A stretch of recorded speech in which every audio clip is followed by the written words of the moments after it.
Hi. Hi.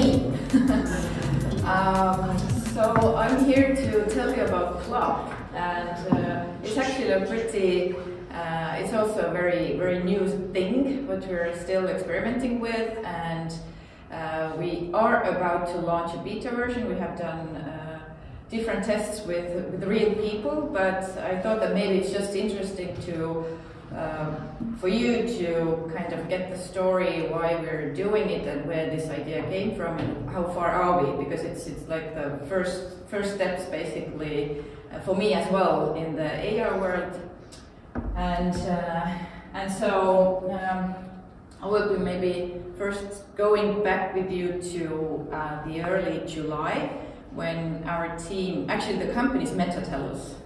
And the company has been building AR products for 4 years, and it's like a typical story of these early stage technologies where you just, you build something and it doesn't work and the market is not there.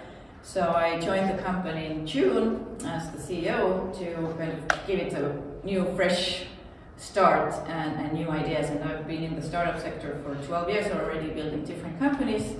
Some have failed, some have succeeded. So have already some sort of knowledge like how to make things work. And when I joined, then we just had like a idea hackathon with our team to just thought on different problems in the world. And one problem that we saw was that there is like a lot of hassle in communication, especially now when people are in their separate places, and it's very hard for people to get in touch in a meaningful way. And then we just did a typical stuff, that we went out there, we questionnaire people, we interviewed, we tried to understand what is the problem with in the way how people talk to each other and how do they keep in touch. And what we learned was that there is a gap between real meetings and then messaging. Like, the most direct and most meaningful way to communicate with people is to meet them face to face, or at least have video calls, FaceTime.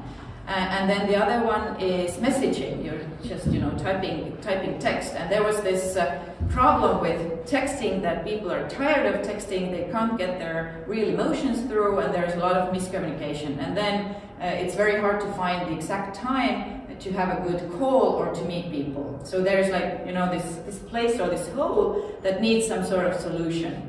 And we thought that, hey, why don't we have this AR environment where you can leave people messages? And the very first idea that was also trying to tackle or point out to this communication problem was just to have like a writing messages on the walls of houses, like, in the old times, like Vašja stes in Baruski. So the very first project actually was Vašja stes. I can just show you, how it looked like.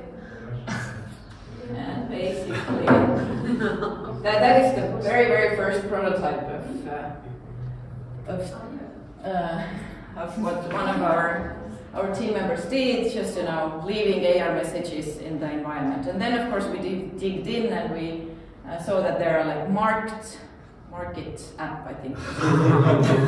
and this is just got our ideas going. What we can do basically with AR in the real world.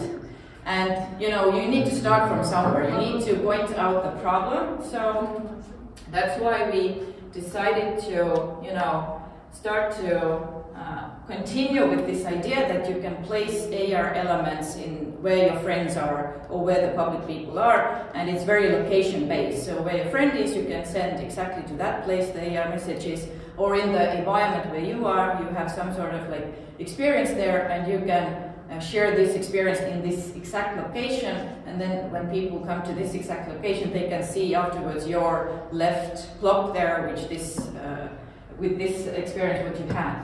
So this is the very first prototype with the Putin head.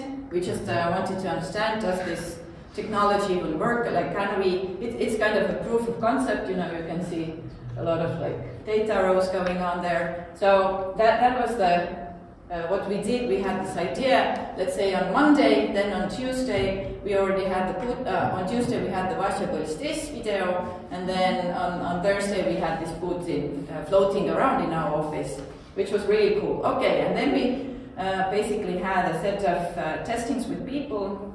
We started to work on a real prototype to test with people. So Erik, our CTO, left me a Plop, which is a heart, to my home. So one day I woke up and then he had left me a message in Slack, like, you know, check out Plop. And then I opened the Plop app and there was this, it was very rough, you know, like this development prototype where you can see those things. And this is, the poop is already a more advanced stuff. and basically currently we have 5 plops in the rough prototype, which is the heart, the poop, a beer glass. Later we can also, Margus is also from our Plop team. Yeah. We can later demo you the Plop app, and then yeah, this is, you know, kind of the idea what you can also do with Plop. You're somewhere. I was in a restaurant in Dolce Vita in Tartu, and I wanted to let the Plop or leave a Plop there with the message like, this is a, you know, very good pizza here. So when other people who have Plop come there, they open it up and they see my message and they will order the same thing. So this is kind of where the business model also comes into place in the future time. But first, we just go on with the messaging. So this is what my daughter left me. It's actually a little poem from an Estonian rapper rhyme or something. Those who are Estonians can understand what it is, but it means like, Mom, my stomach is empty, I fucking want to eat, or something like that. So please give me sausages, pig sausages. So that's my daughter. She's a teenager. And this is kind of the value proposition. Oh, nice acoustics. This is the value proposition, what we are testing currently. We are in the verge of coming out with the beta version in the next couple of weeks, and only in Estonia, to just get a real understanding from regular people how they will start using Plop. And if you're interested, you can pre-register on plop.global, and we will let you know when it's out. I just wanted to show you a funny little video also how it works in my home. So there's, you know, we're struggling with the technological part to separate the plops from each other when they're placed in the same place. So you can see a merged heart and a poop. So it's a very heartful poop. It's very nice, but on the other hand, you know, you maybe don't want it to appear like this.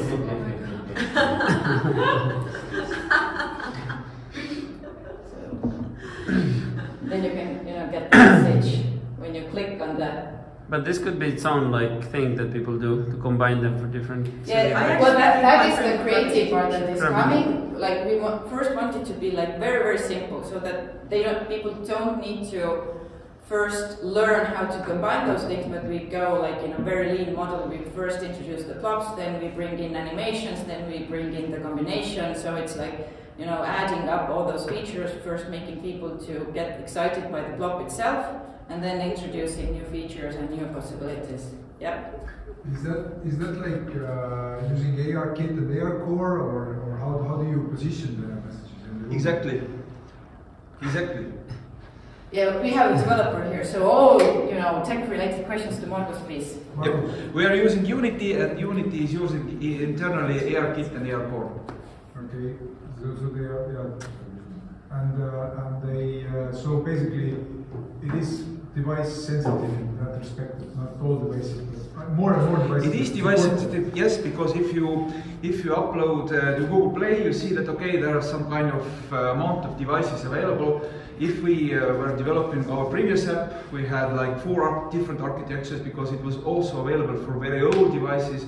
But now we have like 2 architectures, AR64 and version 7, and we have some kind of 500 devices, so to speak, available or only. Mm-hmm. So it's mostly for the newest devices, not even every device that Nokia is going to crash. Yeah, not every device actually supports even the newest software. In a sense, it supports the ER, but it doesn't support the newest software. Wow. So and people are also sometimes lazy doing the running updates on their phones. Like they postpone those for months sometimes. Like I'm too lazy to do the update. Well, the easiest would be to go with the iOS only. This is very often what social media apps do, that they first release to iOS because they always come out with the newest AR possibilities there. So basically, the way it works or should work in the future. I mean, this is all work in progress, and it's changing and expanding and so on. But basically, it's like I open the phone, I have an application, I'm like, oh, somebody sent me a plop, and I'm like, okay, and it just comes a few meters from me somewhere. What if my toilet? Does it like it comes with you to the toilet? Okay, so it knows it comes closer. Yeah. So it does know that there's a door in front of Yeah. So you can see it anyway. Okay. So basically, it knows my surroundings and it doesn't put it in halfway into my monitor or whatever. No, it actually doesn't understand the surroundings. It's like transparent. It comes through the walls and roofs and stuff. Overlay. It's an overlay, yeah. Because I think that what would really make this super cool, it's a really crazy idea and it's technically impossible, but I will say it anyway. Is that if I could somehow tailor it to the environment in some way, like that would be super cool. Imagine like. But we're working on it. Okay, cool. On our tour, basically, we're doing it. So we are already able to place stuff in the room, on the table, on the wall, exactly where the person wants to. So we're working. It's a longer project. So first we go with Insta plops that you get to the exact location. Definitely. Like I'll start testing and get out, and then that's for sure. Like going on the hard track, and I know for myself, like this is endless. But this is endless, yeah. But what I mean is like what is really cool is like, for example, we leave notes, right? Or we leave surprises. And imagine like I leave home and I know that my loved one or family member is arriving after me. Mm-hmm. I can leave something on the table, which is open. So when he or she arrives, there's a plop, and they're like, oh, okay, and then they look, and it's way more convenient than actually going to shop and buy some candy. So it's definitely like, but it's still a surprise. And if you can automate it, it's even better. So you don't set it up like for a week. That's very nice. It triggers the same thought process what we're having, what we have already left behind. We have gone through that through NFTs. So those are all in our backlog basically. But that's actually what you can do already, that you can choose on the map where you want to leave the plop. For example, when you know that, for example, I had this really cool experience when I was arriving to San Francisco airport, and my team member Anne left me a plop into San Francisco airport. So I arrived, I had a notification, and left you a plop. I opened it and there was this heart like, Triin, have an awesome stay at San Francisco and kick asses and. Yeah, this has some and that's that's very nice feeling that you feel you're important, you're noticed even from afar. You get this very personal, meaningful message. That's cool. Yay. But again, like I'm not sure that women will accept it, that the future of flowers will be augmented. Why not? Why not to get an NFT flower bouquet? NFT chocolate. Come on. Print it, and then you can print it out in the 3D chocolate printer. This NFT chocolate. So that is super cool. This is like mic drop. Давай, Вася, здесь и сегодня мы Плop. Спасибо.